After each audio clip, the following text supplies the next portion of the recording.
Extrait du recueil Poésie d'Autreville de Paul Laurendeau, dont je suis le modeste auteur, la plus grande des poésies.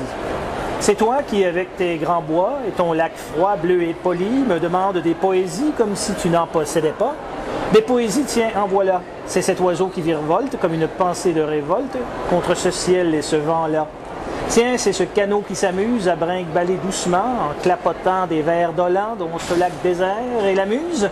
Tu me demandes des poèmes quand les arbres, ces riches mains, brassent le vent bleu et serein en te soufflant combien ils t'aiment. Tu oses vouloir un sonnet quand le brin d'herbe pleure encore son pleur de rosée à la mort d'une nuit qui brûle et se tait.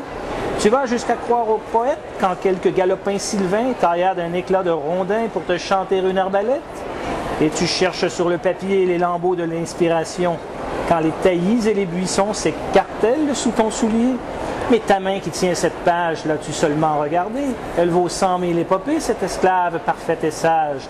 Et la plus belle des chansons, tu la chantes chaque matin en prenant ta respiration, et que ça sent l'herbe et le foin. Et la plus belle des musiques, tu l'entends quand le soir te sert. Ce sont les grillons en concert qui te la servent fantastique.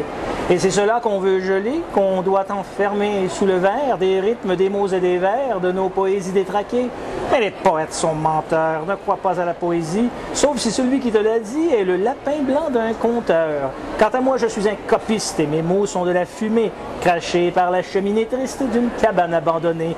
Et cette cabane elle-même, conventionnelle et délabrée, c'est la poésie dépassée par ce qu'il y a dans les poèmes. Renonce à grignoter les livres d'où s'émiettent les vocations, les plus éternelles chansons, ton environnement te les livre. Ne demande plus de poèmes, écoute la plus pure lyre, la meilleure et aussi la pire cascader au bois de toi-même. Ouvre tes bras, juste comme ça, en te tournant vers la montagne, alors à travers la campagne, le poème viendra vers toi. Et quand tes pores dilatés boiront l'orage de la vie, dans ta chair ira s'imprimer la plus grande des poésies.